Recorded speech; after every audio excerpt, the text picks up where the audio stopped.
Everybody, we are covering 5 Diablo 4 tips, common pit mistakes you don't want to make.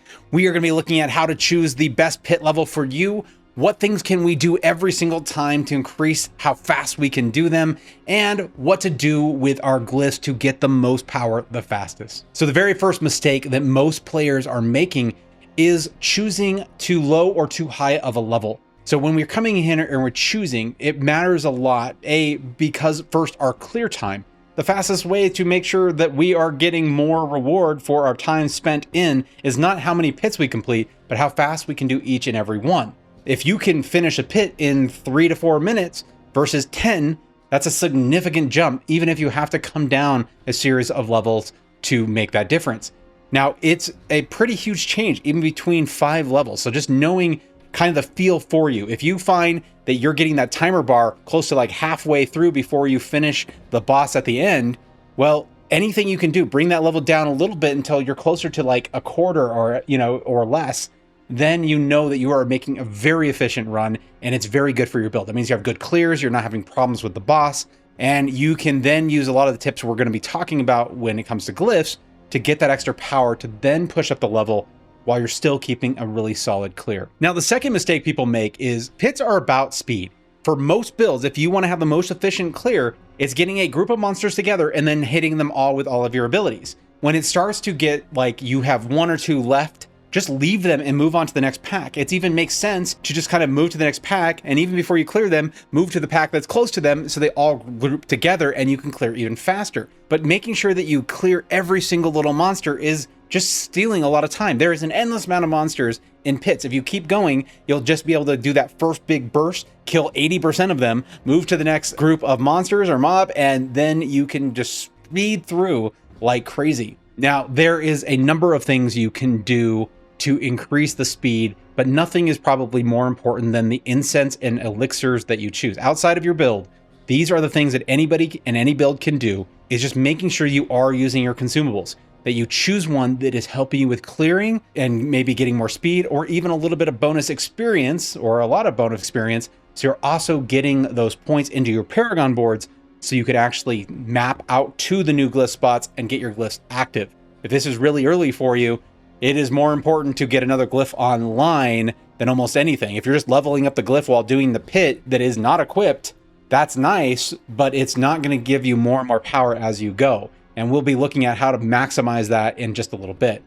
So by not choosing these or not thinking about them, having your elixir, and for this particular season, having an opal for that boost in experience and what we drop at the end, and then lastly, an incense that it makes sense for you. If you have all these online, you're getting a ton of experience, but make sure you are choosing for things that first help the clear. I look at attack speed, and then I also like running with critical strike chance and critical strike damage. These are my favorites to run in the pit. And then one other that might be beneficial based on my build. If these don't do it for you, or your build's not really designed to maximize these, then you can come over and look at this overpower or increase vulnerable damage. But choosing something that does more damage increases your clear and keeps you moving through. So make sure that you're not skipping these and you have them on board at all times. Incense, you may have a number of them because you want to test out the different ones. I do recommend at the end of the day, test, see if it speeds up your run or not. Don't just hope that it does. Now, we do want to continue moving the speed, and the other thing to do is actually move faster. And so when we're looking at this, one of the fastest things we can do is really build into a speedrun build, not a push build. So we won't want to try to make sure that we can get to the very top level pit that we can barely clear in time. We want the level where it feels almost like how we blitz through Helltides.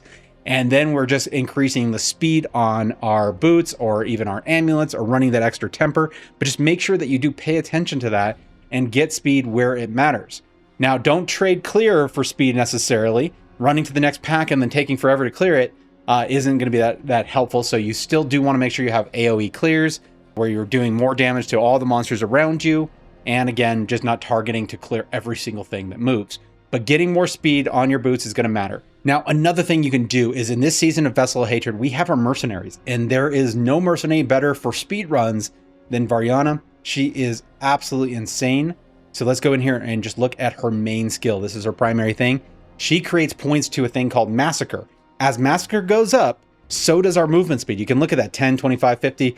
At 100, we are getting 20% increased movement speed. So that matters a lot because in the pit, you should be moving from pit to pit clearing and not leaving the 7 seconds that would reset the massacre timer. So you should be almost at 20% the entire time, other than when you portal into the next area. But outside of that, it gives you a ton of movement speed.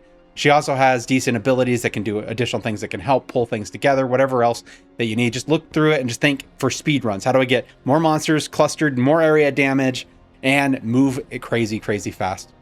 So, which takes me to the last one before we get to glyphs. Glyphs are still going to matter the most. What you do with those is probably one of the best things to determine pretty much your clears and everything, but also if you can go higher levels and then also start leveling up glyphs even faster and then keep that cycle going.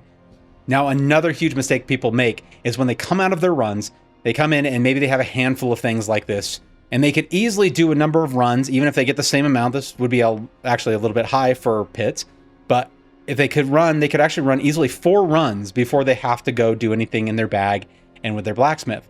That is also a good time if you do want to like spec some points or whatever else you want to do. That's a good time to do it, but wait till your bag is full and then do that all at once, saving you a ton of time. It's crazy how much time is eaten up by simply leaving and then doing a flurry of things and then coming back to the pit. Okay, so we are at the end of a run. Here is the Awakened Glyphstone where we do all of our awesome leveling. I'm gonna jump in and actually show you guys live here.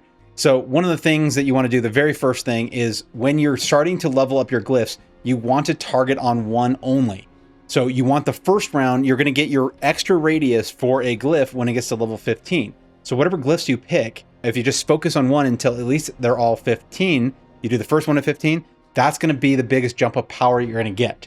The same thing again happens at level 45. So the same thing applies. Like the next thing is to then take everything one at a time to level 45. Not all at the same time. Don't just keel it. You want to push one to 45, get that boost in power, which will allow you to do higher levels of glyphs. So again, get 1 to 15, then the next one to 15, the next one. Then once those are all 15, the next one to 40, the first one to 45, the next one to 45, the next one to 45, so on and so forth. This will change after 45. There is no more radius change, which is the biggest single burst of improved damage or whatever you're trying to do based on that glyph. That is going to make a huge difference to your pit run, speed, clears, and how deep you can go.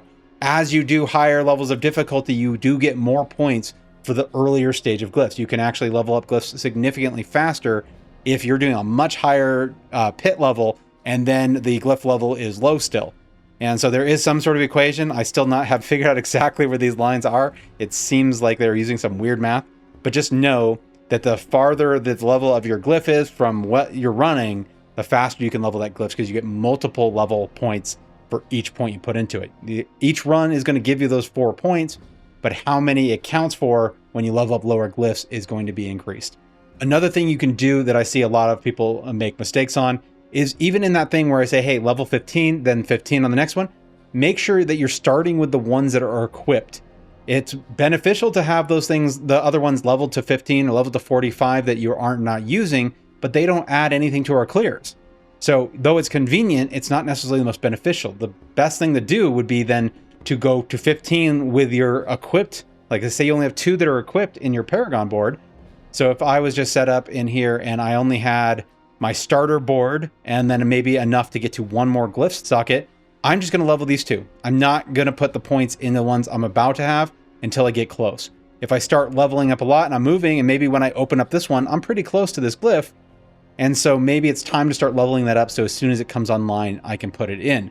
That may be worth it, but you are going to get benefits to right now, to your build, to your clear for pits, which is going to give you the most return on the time you spend in pits.